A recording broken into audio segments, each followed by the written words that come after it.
Hey, this is Shaun with the Go Tennis Podcast, powered by Signature Tennis. Check out our calendar of Metro Atlanta tennis events at letsgotennis.com.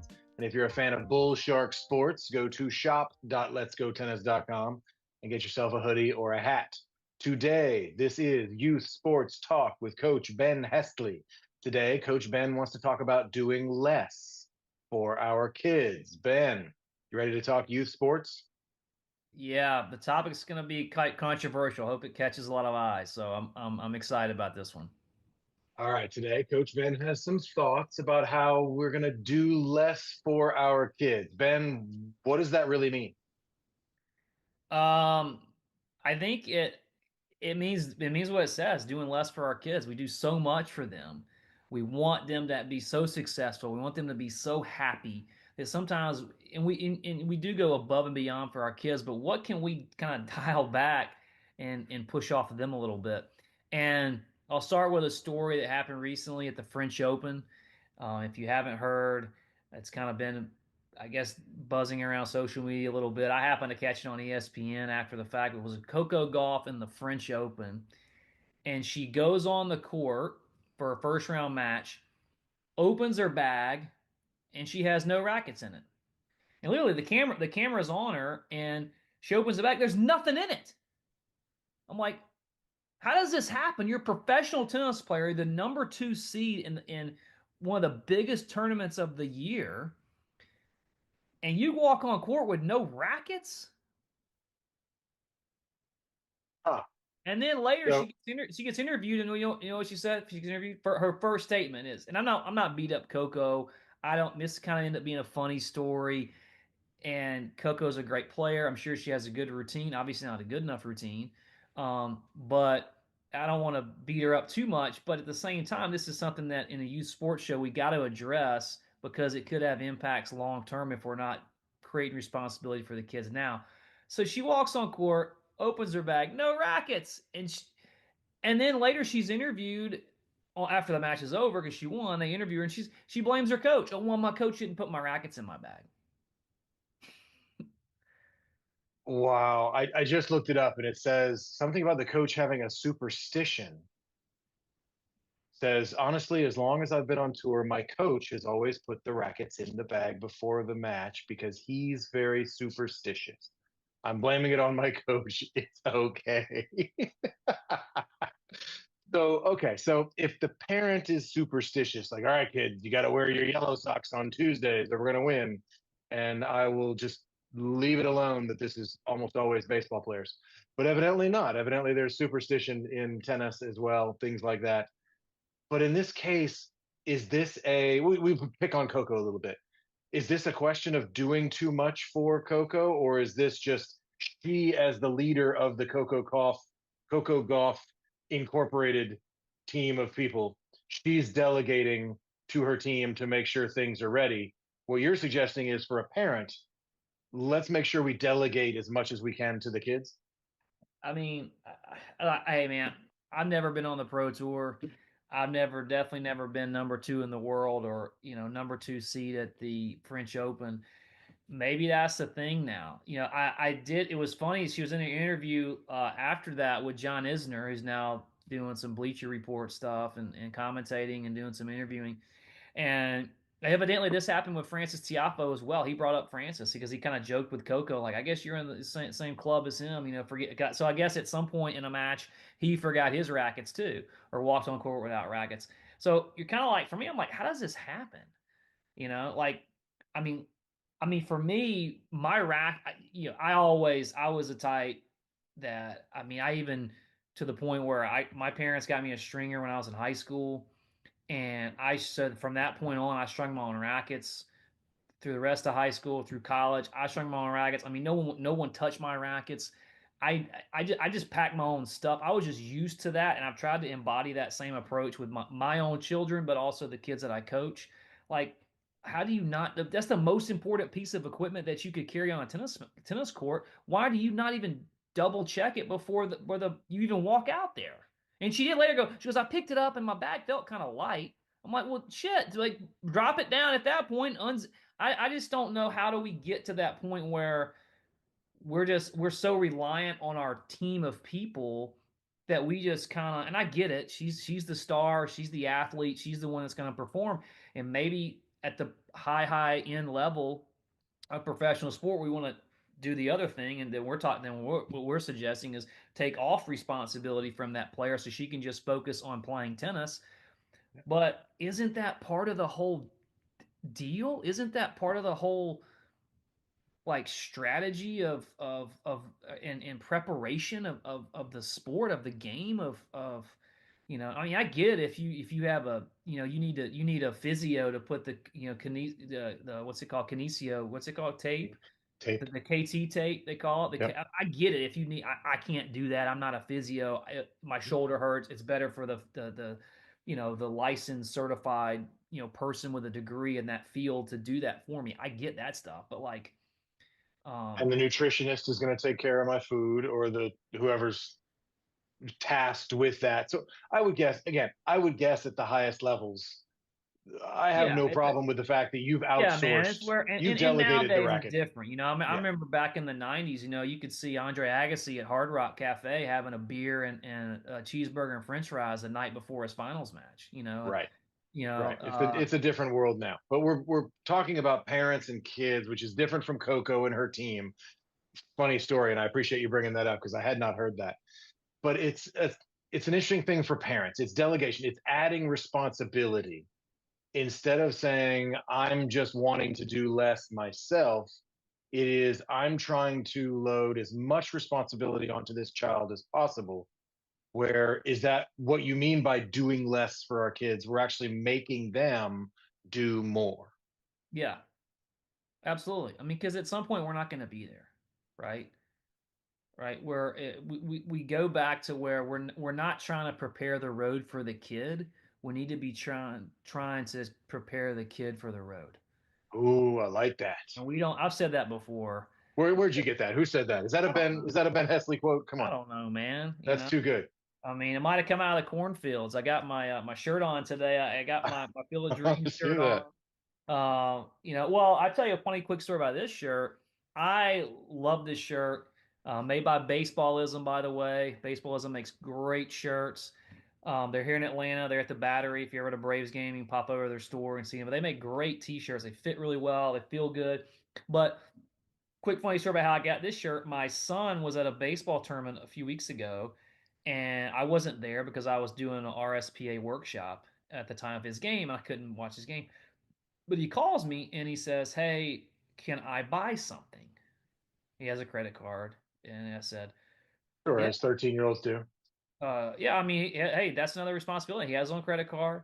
He doesn't know what the max is on it though. We've kind of drilled that down a little bit.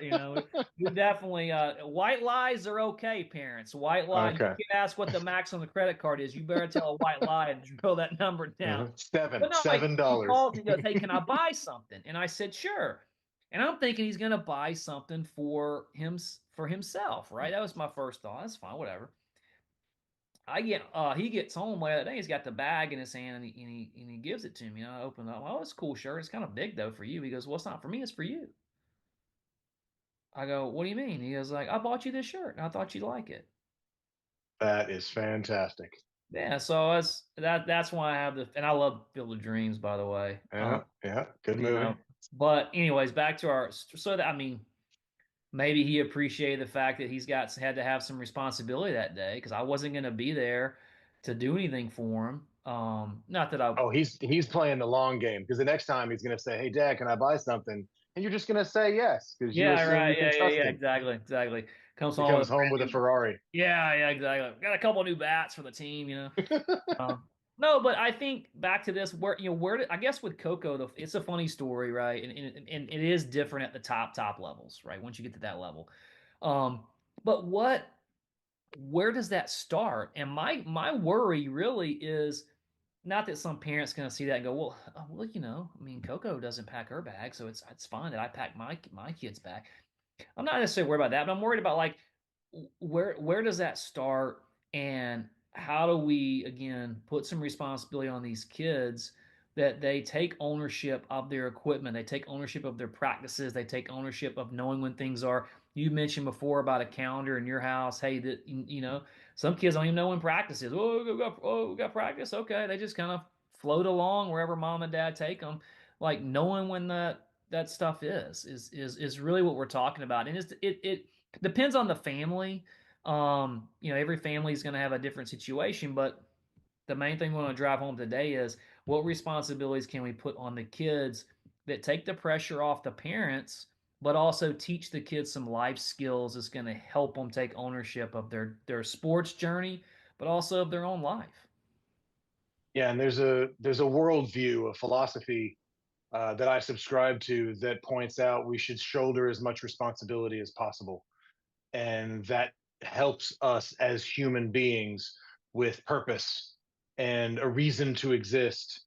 And in that case, it isn't just taking responsibility, saying I'm going to be responsible to put the stuff for my kids in their bag. We talked recently about summer camps and making the kids pack for themselves, and holidays and vacations. And you mentioned that a lot, where you encourage parents to make sure the kids are responsible. Now, the parents should double check.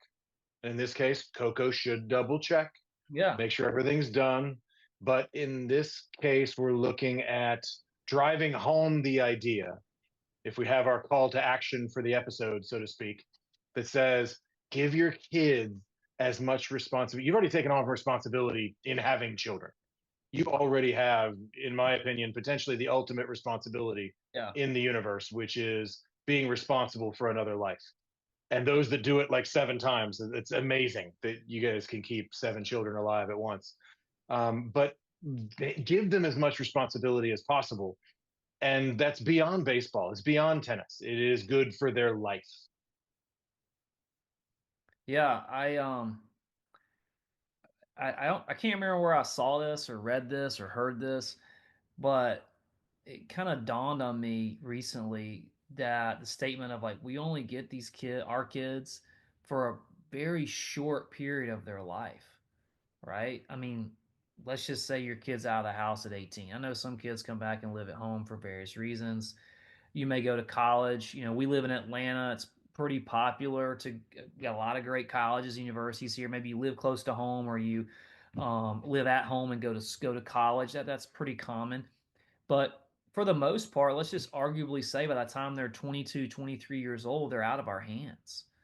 And really, by the time they're 18, they're out of our hands because if they're at college, we can't really control what they do. So we get them for such a brief period of time and where we can control their life, so to speak.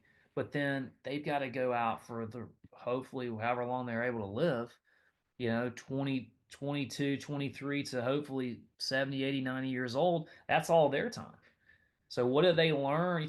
People talk about the formidable years. This is their formidable years. What'd you learn in those years that's going to help you in the next 50 to 60 years? Exactly. Exactly. And that's where I am right now with our 2.5 year old. My wife and I are giving him we little things. Put your own shoes on. Whether he can do it or not. Poppy, I can't do it. Okay. Do you want me to help?